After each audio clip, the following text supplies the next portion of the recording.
Tema broj 9. Socijalna politika i provođenje iste u okviru Europske unije. Prezentuje gospodin Tomislav Velić ispred Udruge osoba s invaliditetom Bubamara, Vinkovci, Republika Hrvatska. Izvolite.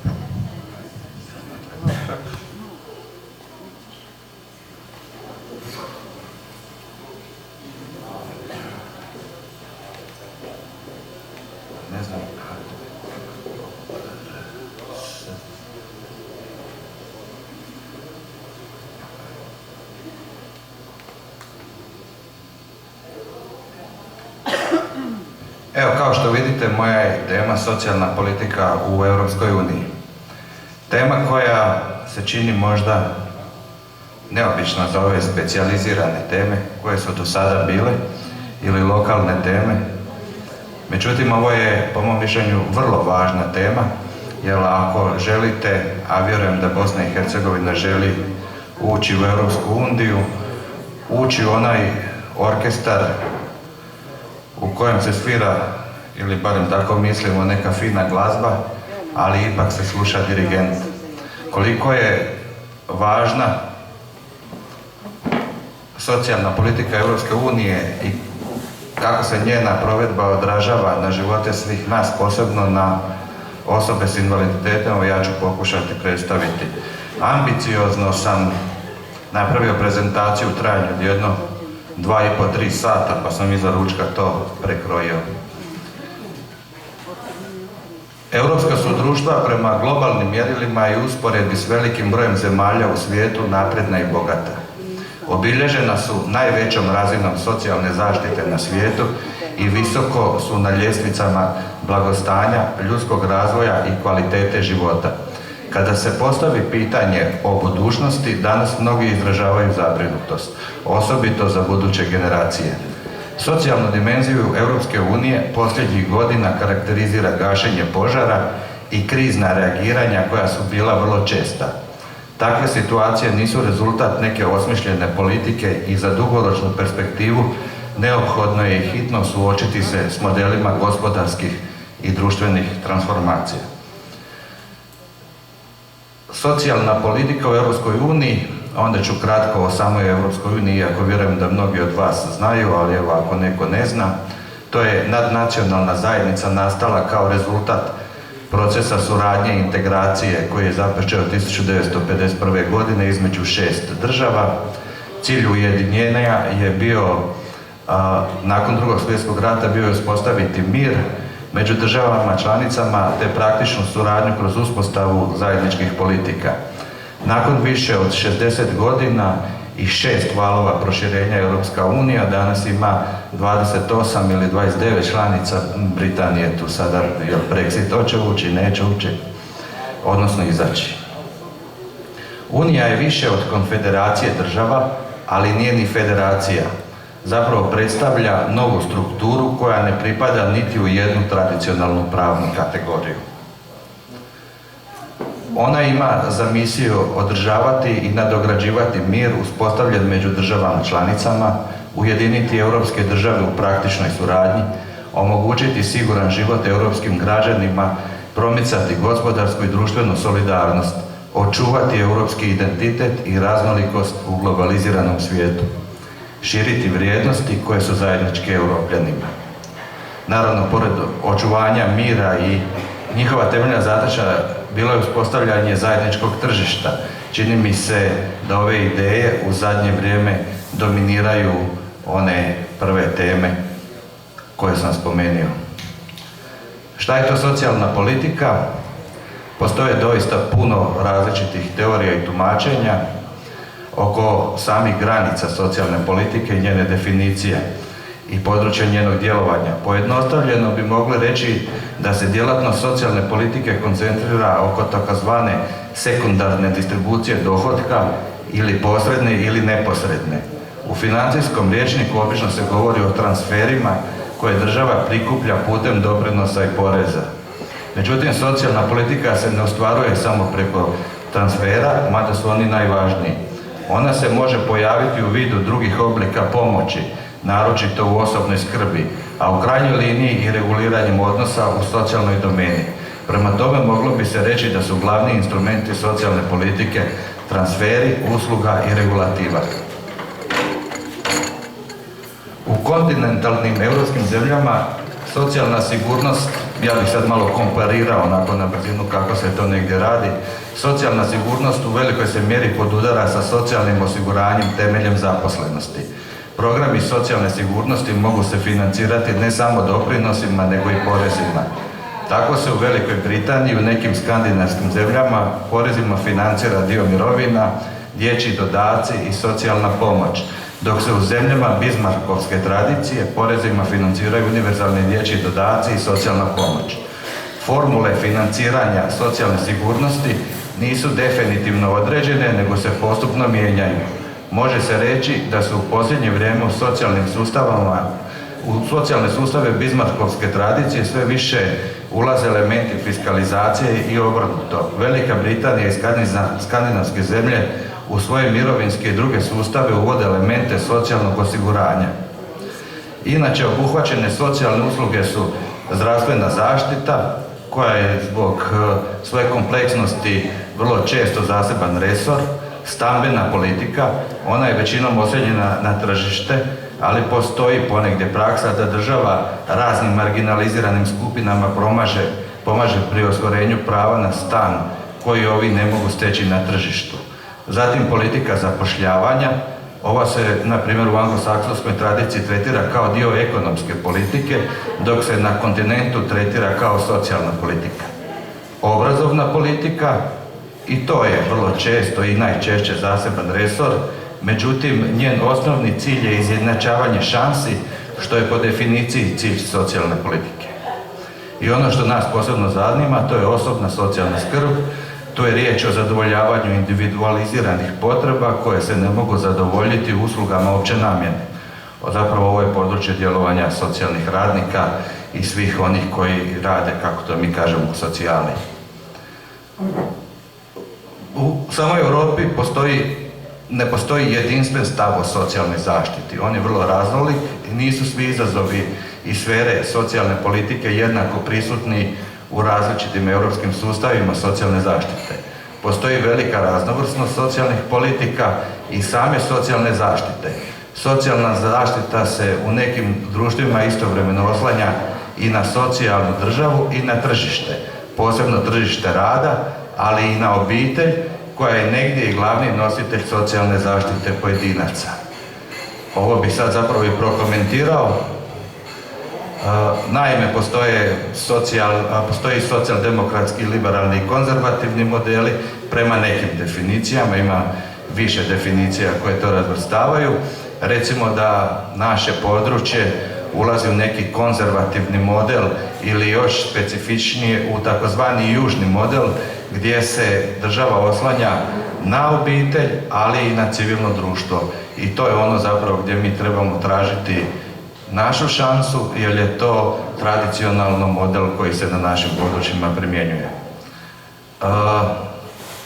Što se tiče socijalne politike i njenog razvoja, donešena je takozvana socijalna agenda Europske unije.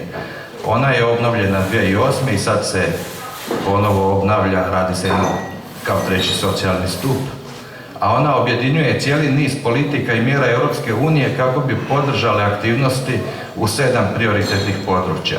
Djeca i mladi, ulaganje u ljude, mobilnost radne snage, duži i zdraviji život, suzbijanje siromaštva i socijalne isključenosti, borba protiv diskriminacije i promicanje rodne jednakosti, jednake mogućnosti, pristup i solidarnost na globalnoj sceni. Što se tiče programa suzbijanja siromaštva, nejednakosti i socijalne isključenosti, to je također tema koja nas posebno zanima.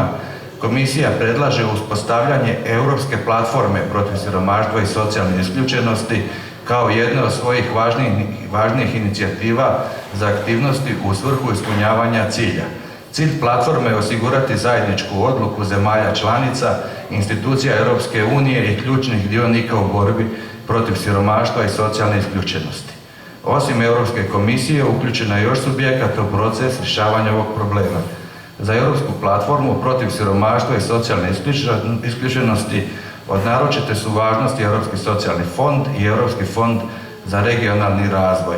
Tu su još neki subjekti poput Europskog poljoprivrednog fonda, Fonda za ruralni razvoj i drugi. Postoji strategija socijalne kohezije. I sad, prema Vijeću Europe pod socijalnom kohezijom podrazumijeva se sposobnost jednog društva da osigura dobrobit svim svojim članovima, da znatno smanji nejednakosti i izbjegne polarizacije. Kohezivno se društvo temelji na solidarnosti koju čine slobodni pojedinci koji demokratskim metodama ostvaruju svoje zajedničke ciljeve. Na samitu Vijeća Europe održanom 1997. godine kao jedan od prioritetnih ciljeva istaknuto je promicanje socijalne kohezije u europskim zemljama. Na tom je samitu i utemeljen Odbor za socijalnu koheziju kojem je određen zadatak izrade strategije socijalne kohezije Vijeća Europe. 3 osnovne grupe prava koje štite povelju su prava na radnom mjestu, posebna zaštita posebno ranjivih skupina te univerzalna socijalna zaštita ukupnog stanovništva. Međutim, te socijalne politike nisu uvijek jednake. Postoji nejednakost kao rezultat socijalnih politika. Bitna razlika od siromaštva koje se koncentrira na situacije onih koji su na marginama društva pokazuje nejednakost kako se resursi dijele u društvu kao cjelini. Ono prikazuje razlike u prosječnom dohotku, koliko zarađuju siromašni, koliko bogati, te ističe koliko kvalitetno različite države članice preraspoređuju ili dijele dohodak koji proizvode. Nejednakost je višedimenzionalan problem. Nejednakost se može promatrati u brojnim različitim dimenzijama, ali 2 su ključna pojma kroz koje treba tumačiti nejednakost. Nejednakost ishoda, gdje se u prvom planu razmatra dohodak i bogatstvo, i nejednakost mogućnosti. Ono što je za nas važno, to je nejednakost mogućnosti. Jer dohodovnoj nejednakosti mjere se rezultati, ali ovdje se smatra da je riječ o kombinaciji mogućnosti pruženih pojedincu po rođenju i njegovim životnim izborima i sreći. Iako je mogućnosti jako teško izmjeriti, potrebno je nastojati svima osigurati jednake mogućnosti za uspjeh. To bi trebao biti cilj onih politika za koje postoji jasniji konsenzus za djelovanje nego što je slučaj s ciljem postizanja jednakih ishoda. Evo na ovome grafu možete vidjeti jedan primjer jednakosti, odnosno nejednakosti u EU. Ovdje sam izvukao podatak stopa nezaposlenosti u EU u 2018. godini i onda vidimo koliko je zapravo socijalna politika, odnosno njeni rezultati ujednačeni po zemljama članicama. Raspon je doista velik.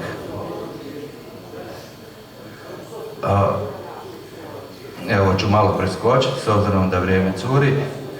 Ja bih pročitao bih zaključak kojeg sam pročitao prije nekih godina dana braneći svoj master rad. Radio sam dosta istraživanja socijalnih politika, naročito onih prema osobama s invaliditetom i općenito, a iz rezultata istraživanja, komparacije brojnih dokumenata i neposrednog uvida može se zaključiti da su jasno vidljive namjere zemalja članica u donošenju afirmativne legislative po pitanju socijalne politike i cjelokupne Europske unije kao jedinstvenog tijela u organiziranju i osiguravanju socijalne politike koja bi trebala zadovoljiti sve deklarativne europske vrijednosti.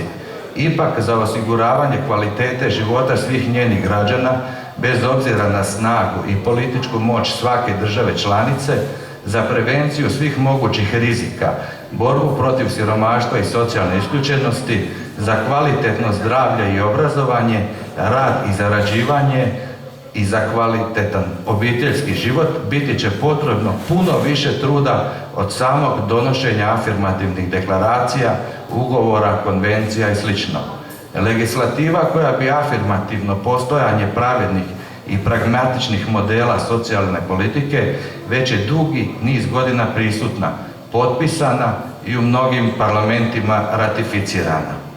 Evidentno je postojanje sve većeg vala nezadovoljstva, straha i očigledne nesigurnosti kod velikog broja ljudi diljem Europske unije i da ono rezultira vidljivim i sve glasnijim neodobravanjem postojećih modela i trenutnog stanja.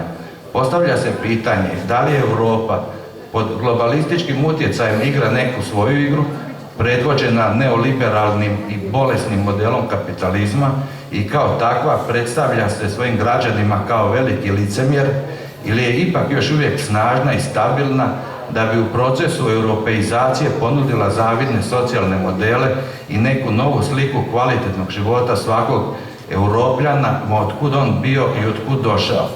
Svakako će odgovor na ovo pitanje biti jasan tek kada bude jasno tko zapravo drži poluge moći. Moć se možda i ne nalazi u pojedinim vladama, ministarstvima, socijalnih politika, uredima Brisela, raznim odborima i povjerenstvima koji kreiraju socijalnu politiku. Moć se možda nalazi u međunarodnim financijskim institucijama, bankama i raznim fondovima. Ima li politički establishment dovoljno snage za nepotkupljivost i fer igru? Ima li uopće dovoljno istine u svim tim proklamiranim namjerama o sigurnom i kvalitetnom životu svakog pojedinca? Vjerujem da odgovore na ova pitanja nećemo dugo čekati. Proučavajući kartu socijalne Europe već se jasno mogu vidjeti obrisi zida, nekog novog poput berlinskog, između njenih granica, odnosno država članica. Zida koji dijeli nove i stare, bogatije i siromašnije, nacionalne i još nacionalnije, demografski umiruće i demografski umrle, one za i one protiv migranata, onih koji biraju koji pojedinci iz koje zemlje više vrijede kao radnici i oni koji primaju sve. Dugačak je niz kojim se mogu opisivati različitosti između zemalja. Stvara li se to svojevrsna blokovska podjela unutar Unije? Možda ipak samo stara Europa, umorna od stare slave, hvata novi zamah i u novim i prilagođenim okolnostima pokušava ostati ono što je nekad i bila i ono što je bitno razlikovalo od ostatka svijeta, pravedna i dostojanstvena zemlja, odnosno zemlje u kojima je bilo lijepo živjeti. Takva je bila i takva ponovno sasvim sigurno neće postati odjednom i preko noći. Tek nizom manjih koraka i istinskim zalaganjem apsolutno svih aktera i ne izostavljajući građane, potrebno je stvoriti novi i snažan val solidarnosti koji bi kao motor trebao pokrenuti i organizirati cijeli sustav. Neophodno je i od posebne važnosti u određivanju socijalne politike uključiti što više i akademsku razinu. Tek je struka ona visoko akademska i to naročito kroz svoja istraživanja prva spoznala i uočila brojne anomalije na svim razinama određivanja i provedbe socijalne politike.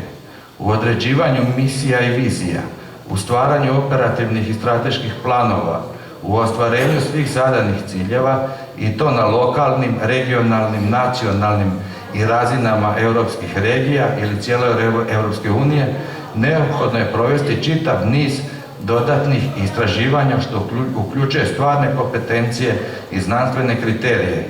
Usluge poput razvoja palijativne brige, udomiteljstva, deinstitucionalizacije, rane intervencije kod djece s teškoćama u razvoju, osiguranja pristupačnosti i to tržištu rada, arhitektonske pristupačnosti, pristupačnosti društvenim i drugim sadržajama, osobama teže pokretljivosti i naravno razvoj civilnog društva, naročito onog u sferi pružanja socijalnih usluga, zahtijevaju ozbiljan i planski pristup, čemu svakako trebaju prethoditi istraživanja i analize kao osnovni preduvjet za uspješno implementiranje i provedbu predviđenih socijalnih intervencija.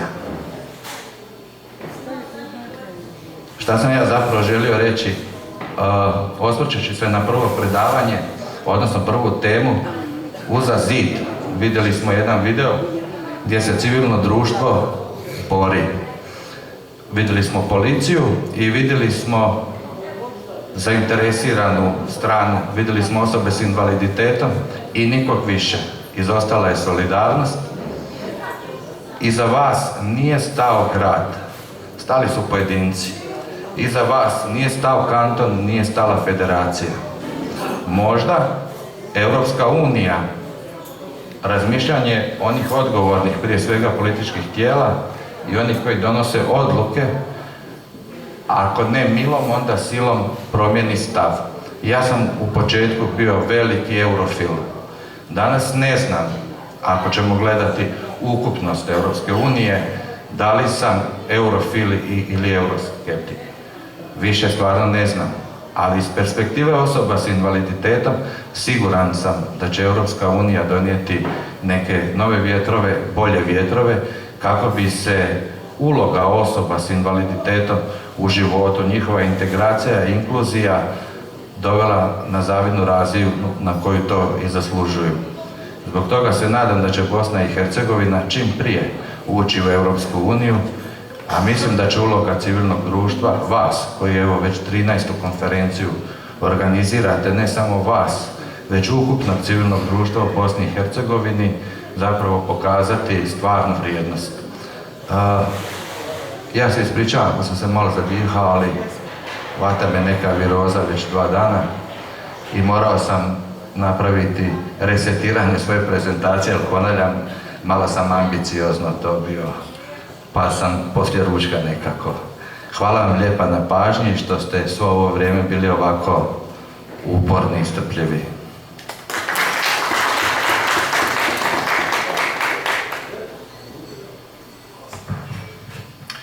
Amin. Što se tiče ovih razmišljanja o eventualnim očekivanjima u korist Bosne i Hercegovine i njenih građana, pogotovo ponaosob o ovih ranjivih kategorija marginaliziranog dijela društva, kao što su osobe sa invaliditetom i ostale ranjive kategorije društva. Ova prezentacija, ovo provođenje nas kroz određenu banku podataka različitih resora podrazumijeva naš kapacitet prisustva u smislu rasuđivanja, ovo što je rekao gospodin Tomislav na kraju, da li biti skeptik ili neko ko je u poziciji da ambiciozno očekuje određene promjene stanja. Mi smo u ovom drugom dijelu skeptici, ne smijemo biti, ne zato što nemamo za to razloga, nego zato što je to stanje s kojim bi potvrdili naše probleme.